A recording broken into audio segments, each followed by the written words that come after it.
প্রথমেই পরিচয়টা দিয়ে দিচ্ছি। আমার নাম ধ্রুব চৌধুরী। আমার এখানে যে আমার পাশে শুয়ে আছে সে হচ্ছে আমার পাগলি বউ নীলাশা। আমি নীলা বলেই ডাকি। এখন আমি আমার পাগলি বউয়ের সাথে পাশাপাশি শুয়ে আছি। আমার বউটা না ঘুমিয়ে শুধু ছটফট করছে। তাই বললাম, কি হয়েছেটা কি তোমার? এত নড়াচড়া করলে ঘুমানো যায়? নীলাশা নিশ্চুপ। আর একবার নড়াচড়া করলে কোলে করে বাইরে রেখে আসবো। আমি কি হাসির কিছু বলেছি? তুমি কোলে নিতে পারো, কখনো নাও নি তো। বেশি কথা না বলে ঘুমাও। আমার ঘুম আসছে না। তো আমি কি করব?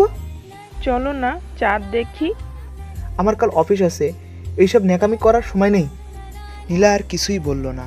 কিছু সময় চুপ করে শুয়ে থাকার পর এরপর একা একা কই যেন গেল। একটু পর শিওর চলে আসবে। আমার বউটা খুব ভালো, তবে বাচ্চাদের মতো আচরণটা করে, একটু বেশিই করে। যদিও বা এটা আমার কাছে অনেক ভালো লাগে, কিন্তু মাঝে মাঝে অনেক রাগ ওঠে ওর উপর।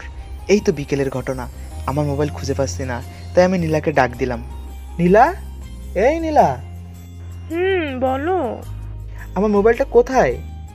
ওটা তো মগের মাঝে পানিতে চুবিয়ে রেখেছি। মানে? কেন?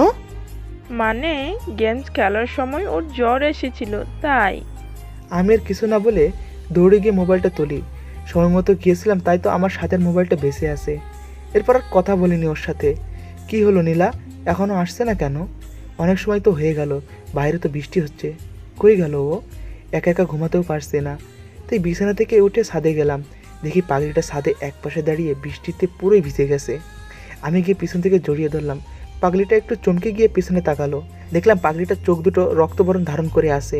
তাই আমি বললাম, এই পাগলি, কান্না করছো কেন? কি হলো, আমার বউটা কথা বলবে না আমার সাথে? আমি আর কোনোদিন তোমার মোবাইল পানিতে চুবাবো না। আচ্ছা বাবা, সেটা তো বুঝলাম, কিন্তু কান্না করছো কেন? তুমি তখন থেকে আমার সাথে কথা বলোনি কেন? আমার বুঝি কষ্ট হয় না? ওহো, তাই আমার পাগলিটা বুঝি অনেক কষ্ট হয়। কিন্তু তুমি চলে আসলে কেন? তো কি করব? তোমার বুক ছাড়া আমার ঘুম আসে না। তাই বলে এভাবে বৃষ্টিতে ভিজবে? হুম। আমি কি ইচ্ছে করে ভিজেছি নাকি? তুমি আসতে লেট করেছো, তাই ভিজেছি। ওলে বাবা, আমার বউটা দেখি অনেক অভিমান করেছে। আচ্ছা এখন রুমে চলো, নাহলে তোমার ঠান্ডা লেগে যাবে। হুম, যাবো। আগে আমাকে কোলে নাও। আচ্ছা ঠিক আছে। এই বলে আমি নীলাকে কোলে করে রুমে নিয়ে আসলাম। যাও, চেঞ্জ করে নাও। তুমি চেঞ্জ করে দাও। কেন, তুমি চেঞ্জ করতে পারো না? না। তুমি বড় হবা কবে বলো তো? কিছুদিন পর। বিয়ের পর থেকে শুনে আসছে, কিন্তু এই কিছুদিন তো শেষ হচ্ছেই না। তুমি দিবা কি না? আচ্ছা বাবা, দিচ্ছি। এরপর দুজনে চেঞ্জ করে নিলাম। তারপর পাগলিটাকে বুকে জড়িয়ে নিয়ে ঘুমের দেশে হারিয়ে গেলাম। ভালোবাসাগুলো সবসময় এমনই হয়, রাগ, ঝগড়া, অভিমান থেকেই যায়।